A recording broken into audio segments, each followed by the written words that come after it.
सुभद्रा योजना को नहीं आसला बड़ खुशी खबर कारण अगस्ट मास 28 तारिख राखी पूर्णिम सुभद्रा योजनार पंचम पर्याय किस्ती मिल एथिरे पंचम पर्याय किस्ती सहित जो मैंने नुआ आवेदन करते से दुईटी किस्ती 10,000 प्रदान करा सहित बहुत सारा हिताधिकारी अभियोग करते जो मैंने अभियोगर जो मान समाधान होती योग्य विवेचित होती से टंका प्रदान करा एका बेले दुईटी किस्ती 3टी किस्ती मिल पारे।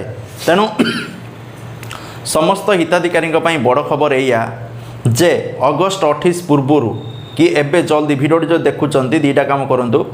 प्रथम जिनस जदि आपण सुभद्रा योजन स्टाटस चेक करूँ जदि आपण स्टाटस रे री केवाईसी देखुँ माने री केवाईसी आउ थे केवाईसी करूँ ताले जनसेवा केन्द्र जाए आउ थे केवाईसी कर दिंतु आ जदि केवाईसी न करेंगे ताले पैसा आसबनी।